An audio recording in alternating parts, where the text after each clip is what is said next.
Welcome to my economics channel, and even though I haven't made a video for quite some time, today I wanted to talk about prices. And so let's start off with the example of house prices. It could not have escaped your notice that house prices have been on an absolute tear upwards since at least 2020. And so this might be called a bull market, a bull run, a strong housing market growth, or house price growth, or simply strong pricing growth. Whatever the term is, whatever the euphemism, they all mean exactly the same thing. House prices have gone up. So house prices were here, or the level of house prices were here, and now they're here. That's all that means. Now, on the one hand, this seems to be a good thing if you're a seller. If you own a house, you get to sell your house for more than what you thought you could 4 or 5, 6 years ago, or whenever you were able to purchase your house. And so that seems like a good thing. But then you think about it and you're like, well, okay, I sell my house up here. If I don't own two houses, I then have to buy another house in the exact same market. And so your house might have, let's say, doubled in value in the past 10 years, but then so has every other house. And so then this gain, or this potential gain, has gone nowhere. It's vanished because you still then have to buy into the exact same market. But then house prices being this high isn't a good thing for buyers either. And of course, we have an affordability crisis. It's harder for new homeowners to buy a house, and it's hard for most people to buy a house. If aggregate high house prices are not good for sellers on the one hand, but they're also not good for buyers, who are they good for? Well, the thing is, we have to ask ourselves what housing represents. For the vast majority of people, it's an investment. And so the basic idea is that, let's say at the age of 30, if you're lucky enough, you buy a house, you hold on to that house, let's say up until the age of 60, when you retire, or let's say 70, you then sell that house. Let's say it's doubled or tripled in value or price since then. You then pocket that, but then you buy a smaller house. You downsize. So you're not buying into the exact same market. And so the idea is that most people's net worth are tied to their houses. And so if house prices double, then net worth for most people then doubles. And so house prices going up almost becomes a truism, or almost like a self-fulfilling prophecy.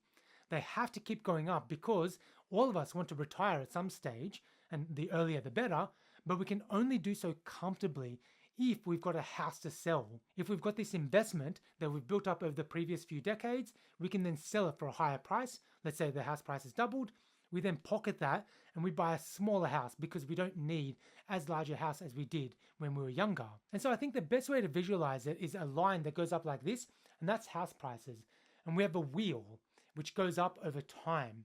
And essentially, you don't own a house, you start down here, you want to get onto that wheel as soon as possible, and you want to ride that wheel as it goes up, because you're trying to buy a house down here, and you're hoping, let's say you're 30 and you're going to retire when you're 60, you're hoping that when you're 60 years old, that the wheel is up here and you'll be able to sell at this point. And you're selling when you're 60 years old at this point to someone who's younger, and they're going to jump on the exact same wheel. And we're all on this wheel together to essentially a more comfortable retirement.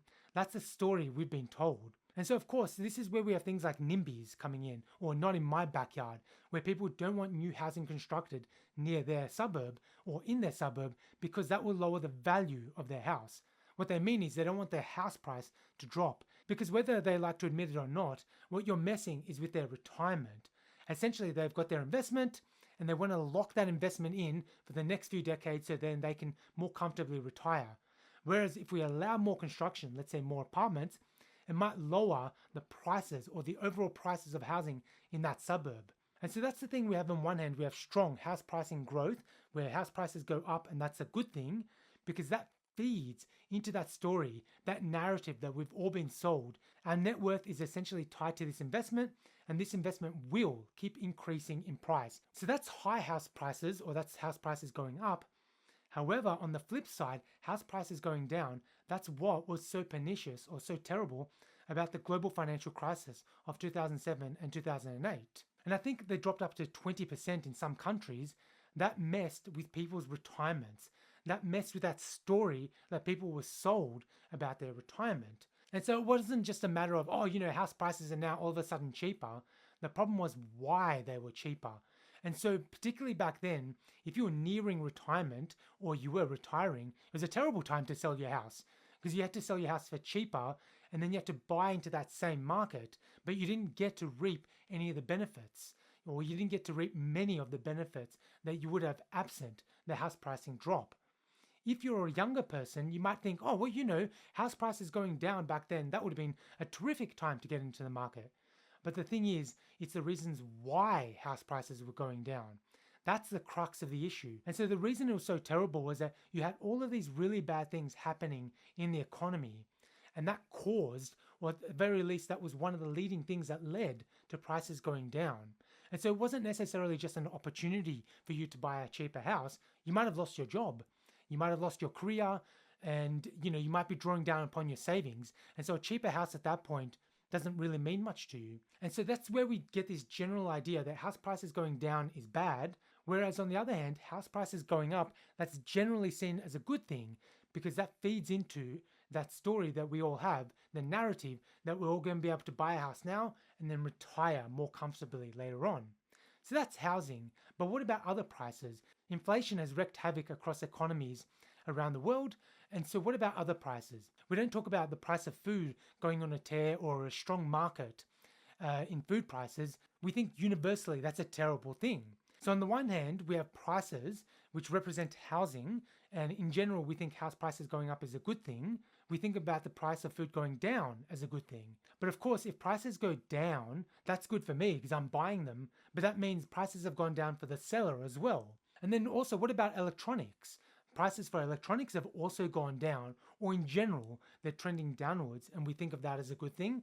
When the prices of services go up, we think of that as a bad thing. So on the one hand, we have this one price represented as a unit of account, in my case, Australia, in Australian dollars, and they can go up and that can be a good thing, but they can also go up and that can be a bad thing. And simultaneously, they can go down and that can be a good thing, and then they can also go down and that can be a bad thing. Ultimately, what we care about with prices is the reason behind why prices are the way they are. And so you can think about a monopolist. You might think about the classic of example in America of, let's say, like, Walmart moving into that proverbial small town, destroying all local competition with lower prices. Now, on the one hand, you think, okay, prices are high right now. Walmart moves in, lowers prices. Isn't that a good thing for me? Well, the thing is, that's only good for a certain period of time. Let's say Walmart has moved in and there's a 1-year period that the other stores are still around.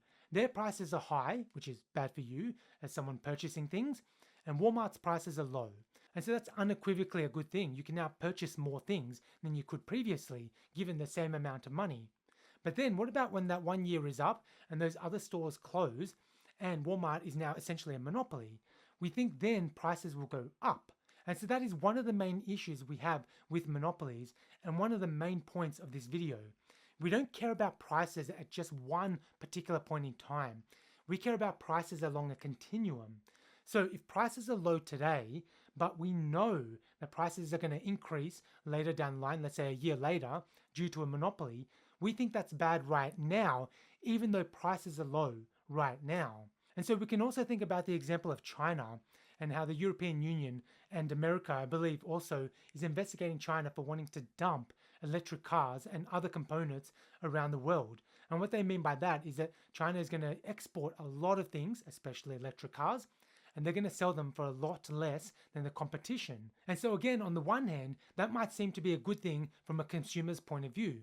Electric cars are now coming in, more are getting imported into my country, let's say Australia, and electric car prices have gone down. Let's say they were $40,000 before for a brand new electric car, and now they're $30,000 due to all of these electric cars being imported into Australia. But then we think, if that kills off competition and these Chinese cars and these Chinese brands are the only ones left, then almost certainly they're going to raise prices. But then it also raises another question. Why is China, in this example, able to sell cars for lower than the competition? Why isn't the competition in Australia, for example, or European Union, why aren't they lowering their prices? Why can't they do it? Well, the thing is, these car companies in China have received very generous subsidies and very generous treatment by Beijing, whereas other car companies don't get the same treatment. So it's an unlevel playing field. And so yes, when those cars come in initially, the prices are going to be lower, which is good for us as consumers, but over the long term, because it's not just one point in time that we care about prices over the long term. that is when they're almost certainly going to be higher. And so we're going to act right now upon these prices. And so on the one hand, we have house prices, which are considered an investment. And so therefore, investments have to keep increasing in value. If you invest in the stock market, you don't expect your investments to go down. You expect your investments to keep going up. And so on the one hand, we have housing, and then on the other hand, we have food, we have electronics, and we have other things which we generally expect the prices to go down. Whereas there is some nuance involved, as new computers are always expensive. So even though there's rapid iteration, rapid innovation, and that leads to better CPUs, better RAM, better video cards, and what have you, better laptops and all that, those brand new models, they're always expensive. The thing that's cheaper is last year's models. Those are the ones that you can get for cheap. For example, a $2,000 laptop now could have been $3,000 or $4,000 1 year or 2 years ago. And so that's how we get the sense that computer prices in general are cheaper. The main thing is, not many people care about the very, very latest computer models. If every single person cared about the very latest computer models that were coming out and not just enthusiasts, then we would have a problem because those are still expensive. However, for the vast majority of us, right now, we can buy a computer for $2,000, $2,500, and that was something that was top of the line, let's say a year or 2 years or even 3 years ago. But we're perfectly okay with that. And we didn't need to spend $4,000 all those years ago. We can spend $2,000 or $2,500 now. I want to end this video with the example of food prices. So food prices going up is a bad thing as that eats into a bigger share of our budget that we have. And so food prices going up, that's a bigger percentage now of our budget that we then have to spend on food. And of course, we all have to buy food, and so we have no other choice but to pay these higher prices. As consumers, we try to substitute into cheaper options. But if aggregate food prices, if all food prices are increasing, then we have no other option anyway but to pay higher prices, which makes many of us worse off. And so this all then begs the question, food prices in aggregate have gone up. Who then is benefiting? Obviously, it's not us as consumers, as we then have to pay more for our food than we did before this inflation kicked in. It turns out it's not actually Coles and Woolworths who are benefiting either. They're the ones, that's the duopoly in Australia that sell the vast majority of our supermarket produce. And it's actually not the farmers themselves. It's not the suppliers that are benefiting. So then who is benefiting from these higher prices? So let's go back to the example before inflation took off. Before prices were as high as they are right now, you and I as consumers, we benefited from lower food prices, as Coles and Woolworths were the cheapest supermarkets in Australia.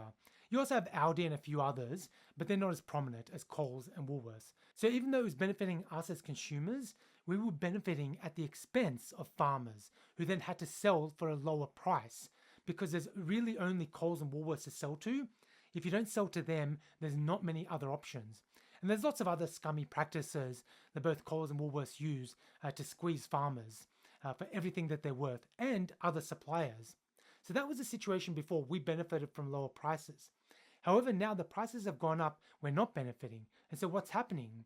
So actually, I was listening to a financial podcast, and the person was pointing out that for every $100 in sales for Coles, for example, I think it was $2.50 is profit for Coles. So there's a certain amount which goes to suppliers, there's a certain amount which goes to paying rent, electricity, all that, and a certain amount of that $100 which then goes to pay employees. And there are other costs as well. There's only $2.50. And so what's happening here is that Coles and Woolworths are both squeezing the farmers even more to ensure that they get an even better price. Because if Coles and Woolworths didn't do this to the farmers, not only would we be facing the prices that we do now, they'd be even higher. And in fact, that's one thing that the person on the podcast was mentioning, that he thinks we should actually be paying more for our produce, because there's a lot of talk in Australia about how our farmers are doing it tough and they have to sell at these ridiculously low prices to Coles and Woolworths. But the thing is, you and I benefit from that. And the only way for these farmers to get more for their produce is for us to be paying more at the end. We have to be paying more at the supermarket. And the other thing that the guest brought up on the show was that $2.50 out of every $100 is profit for Coles. I mean, how much lower should it be? You know, should it be $1? Should it be 50 cents? There's not much room. There's not much wiggle room in there. Coles is very, very low margin. It's just that it sells a lot. And the same thing, of course, is true of Woolworths. And so unfortunately, there's no other sense that we as consumers, we can pay the same price or the same aggregate price level that we are for food right now, but we can also benefit the farmers. Both things can't be true at the same time. The only way for farmers to benefit is for us, the end consumer, to be paying more. Coles and Woolworths cannot realistically sell the produce for any less than it is right now. And if it was forced to, there might be staff layoffs, there might be store closures, there might be other things that will happen, which would then eventually raise prices. And so the only way, unfortunately, for prices to be where they are right now, as high as they are, is for farmers to get the squeeze at the end. Even though Coles and Woolworths themselves don't benefit much either. And so to wrap up this video, we have this one unit of account. In my case in Australia, it's the Australian dollar. And this dollar represents many, many different things in the economy. Prices can be high compared to historical norms. Prices can be low compared to historical norms. But ultimately, it's not the price level that we care about, or at least not the price level right now. We care that that is sustainable into the future. That's the thing we care about. And so if there's a bad reason that prices are low now, that is something that we worry about right now. If there's a good reason the prices are low, ultimately that's a good thing because that means those prices will then remain low going into the future. And so that's the deal with prices. However, that's the end of my video. Thank you for watching all the way to the end. If you have any questions, don't hesitate to ask down below and I'll do my best to answer. Otherwise, subscribe, rate and share. Help share these videos, help my channel grow. And that's all there is to it right now, and I hope to see you guys next time.